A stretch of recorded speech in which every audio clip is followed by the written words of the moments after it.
Okay, this is a revision recap of William Blake's London.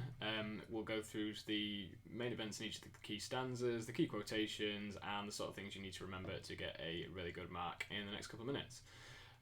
So, stanza 1, if we just fast forward here, it talks about William Blake walking around the streets of London, and as he walks around, he notices the world around him doesn't belong to the poor. It's got no sense of shared ownership or wealth, and he feels like it's a city which is divided. He repeats the idea of the chartered here to talk about the fact that the city is owned and mapped, and almost its wealth is assigned to others. And he looks around and he sees the effects of that segregation and that poverty, and so he looks and he sees the marks in all the faces of the poor as they struggle and suffer in London at that time. And that's why you got the word mark repeated 3 times here, and the words it ends on marks of weakness and marks of woe. It's a really depressing sound to the end of that first stanza.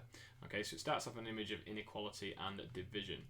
The next part in the second stanza is where he focuses on the sound of suffering, because that's where we've got every cry and every voice and every ban. Again, it's a relentless, monotonous sound of suffering and pain. And that's kind of the point of the poem. It's for him to tell us that this is happening, we can't ignore it, and therefore it needs to change. And so the point of the poem is that Blake wants us to realise that this cannot go on. He's fighting for a fairer society, and not one which is just for the benefit of the rich and not for the poor. The key image down here is mind-forged manacles. This idea is that the poor are effectively and metaphorically chained up. And what they're chained up by is they're chained up by their poverty. They are trapped. They're not literally tied up in chains, but these chains are existing in their mind. They don't believe that they have got any chance or any hope to have a decent life. And so it's just almost like a self-perpetuating cycle that they are not able to escape their poverty. As we go down a little bit further into the poem, he talks about some of the images which appall and disgust him. He talks about the chimney sweepers, who would always be young, poor children being exploited. Who are they exploited by? It's by the rich, because they're paying for the poor to clean their chimneys. So they are exploiting them and giving them dangerous work to do and giving them low pay for it. The church is black. There's 2 reasons why the church is black. One, the church is black because it's the time of the Industrial Revolution, and there's lots of pollution around in big cities, and so it's staining the buildings with all the soot that the factories are producing. But the more important message is that the church is black because it appalls him. The church is black with guilt, because the idea of this poem is that the poor are being exploited, and they're being exploited by the rich. The church, if you follow the teachings of Jesus, is supposed to defend the interests of the poor. They're supposed to fight for a world which is equal and not to allow people to be exploited. And if the poor are not being helped, then it's the job of the church to help them and distribute some of the wealth. But Blake sees it as a blackening stain on the church's conscience that they are not helping the poor, that they sit on their piles of money and do not share it out and leave people to starve and die in the streets. He also said the soldiers are hapless and sighing. Now, the image here is the fact that they are soldiers, and most soldiers would be poor young men, and so again they're being exploited. Their desperation is being exploited to fight for a cause which isn't theirs.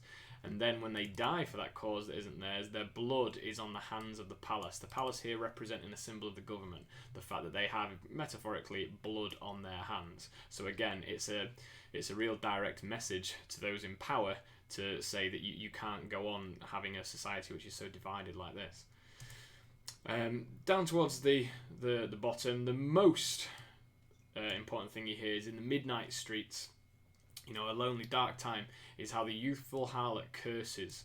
Now, the harlot is a prostitute, and she is youthful, therefore she's being young. She's young when she's being exploited, but she's shouting, she's screaming, she's swearing, she's screaming at the sky, effectively. Now, all prostitutes are obviously being exploited by the people who are paying them. So this image here is how someone is trapped in a life which she cannot escape, basically. And as a prostitute, she would obviously at some point get pregnant. The child that she has, her newborn infant, she blasts it with her voice. She shouts at it. She doesn't want this child. She doesn't love it, and it probably stops her from earning money. And so this child cries. So you've got an image and a symbol of innocence in the child, the fact that it's not yet lived its life, and it's been shouted and screamed at by its mother, the one person that should protect and love it when it's young. So this is a really sad, depressing image to end on. And this part at the end here, the blights with plagues, the marriage hers, we've got this idea of effectively she's trapped by the situation that she's in, and it's almost like a disease. It traps her, and where's it going to end up? Well, she's married to her own death. She has no escape from her fate, which there's no positive outcome from. Okay, so if you were to write this up, you would begin by talking about the story of the poem. London is a poem which focuses on the poor of London, obviously, and how they suffer and are exploited by, and you give a little summary there. It begins by focusing on the Thames and the wealth in the city, so then you can create the divide between the rich and the poor, because the rich have got all this wealth and the poor don't. You want to work through, stanza by stanza, doing some quotes and discussion of each. The other thing to mention is the structure of it slightly, because the form of it is very, very monotonous. Street, flow, meet, woe, man, fear, ban, here. Now, you don't talk about rhyme schemes normally unless you have something purposeful to say about them. But in this poem, because the rhyme scheme never changed, it's like the chances of the poor are never going to change. They've not got any hope at all. Okay? When you write it up, I would concentrate on these three key quotations. You've got your summary of the poem here on the left-hand side. They're in our revision guides. And then the three key quotations, it kind of summarise the plot, the narrative of the poem.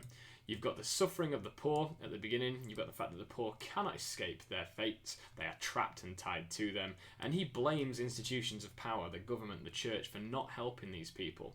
So really, if you remember that this is set in London, it's focused on poor people who are suffering and the fact that he's really upset that they don't get a chance to live a decent life. You just need to remember the words marks, manacles, and church. Because as soon as you can remember that word and trigger the memory of that quotation, and remember that word and trigger the memory of that quotation, and this one, the last one as well, you've kind of got the story of the poem done.